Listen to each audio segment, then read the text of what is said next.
Oh my God, she is such a slut. Feminist protesters, I'm so excited that you're all here. Just really quickly, I wanted everyone to know that Jess Ekdahl, Heather Peoples, Tegan Alexander, these are the women that put this together, and the reason why we're standing here. You can just give them that. Without their hard work, we wouldn't be allowed to be standing here right now. Yeah, woo! So we just, again, want to welcome you here. Make sure that you reference the little sheet that you'd hand out if you don't have one. Heather and I both have stacks. Stick to the map, stay together, don't block traffic, don't get arrested, okay? Like, we can keep this we can keep this safe, legal, and still get our point across. So now I want to introduce you to Tegan, the girl who initially brought up the idea to bring Slutwalk to Tallahassee, and she's gonna share her tale and inspire us to go out and march as sluts. So I've never used a megaphone before. Can you hear me? Yes. I'm so happy that you guys are here. Like, this is so exciting. Just a little bit about myself. Yeah, my name's Tegan. I'm from Tampa. I was a coordinator and speaker at the Walk in Tampa, and then myself and the lovely ladies from the F Word got together to bring Slutwalk here. And I was slow running at first, so I'm so excited that there's people here that care about this, and I'm just super pumped. Bear with me because I thought I would have two hands, so Slutwalk may be the most provocatively named social protest our country has ever seen. And that's the entire point. We want to grab attention. We want to spark dialogue. We want to create positive and sustainable change for every victim and every survivor of sexual assault. And we want to abolish rape culture completely. We want to be able to wear whatever we damn well please without fear of being raped. And we want people to understand that people are not raped because of what they're wearing.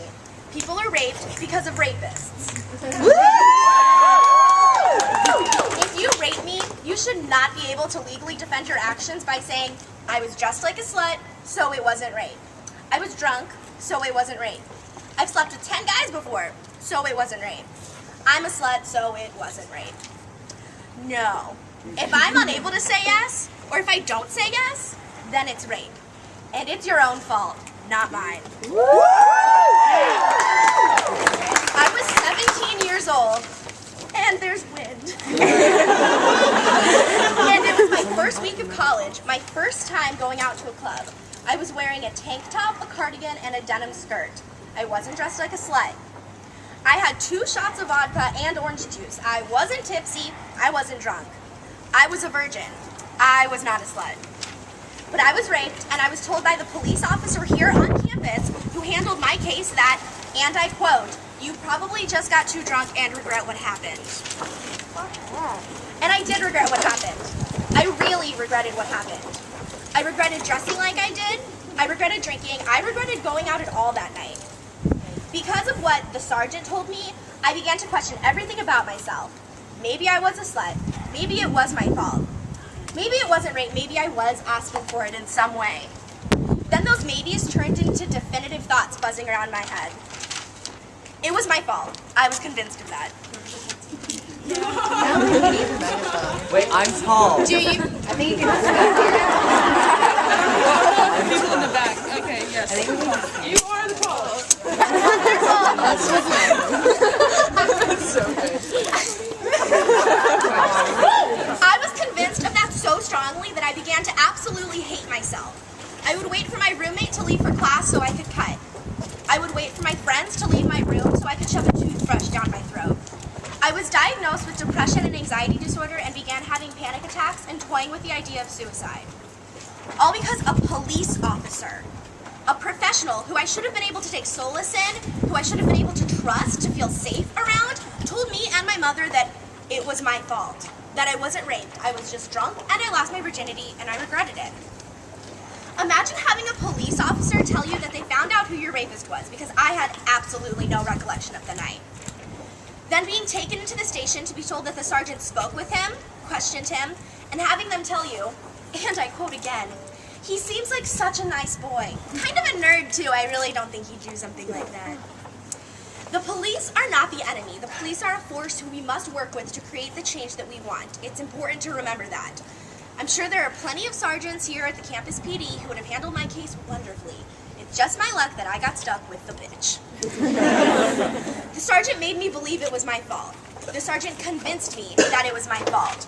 But in no situation is the fault of sexual assault to be blamed on the victim. It doesn't matter how you're dressed, it doesn't matter your sexual history, it doesn't even matter if you're flirting with a guy. Ultimately, yes means yes and no means no, as many of your signs say today. My dress is not a yes. The tight dress clinging to my body is not an invitation, a provocation, an indication. My tight dress is not an unspoken yes.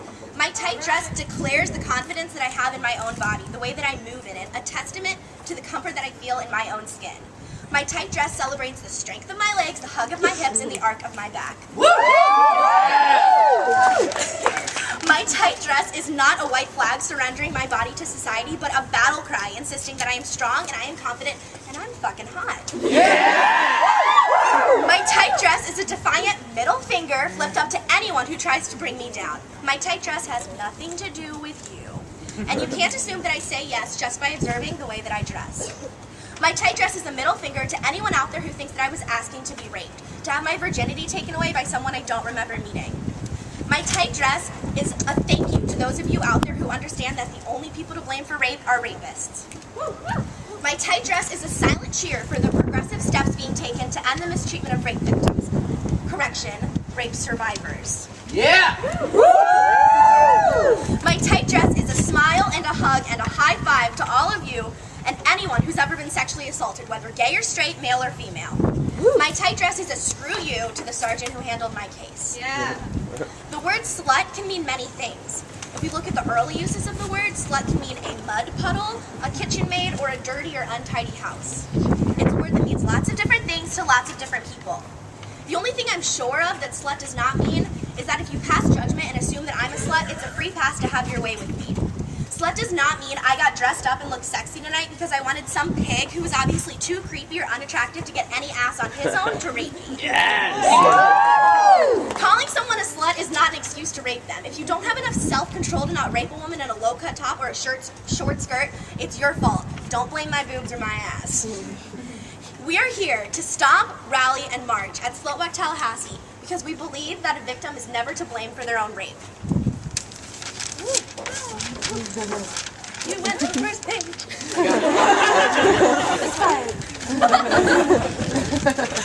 We are here because we believe that although society is taking progressive steps forward to end rape culture, we still have a long way to go.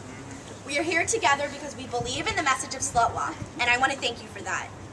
We are here together because of the stories we each have inside of us, and whatever each of our stories are, they are stories that have brought us here today, to this point, to this moment.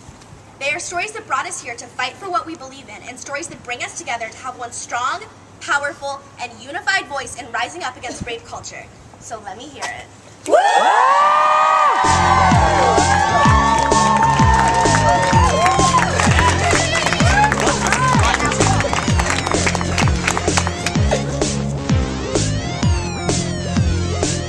What a slut!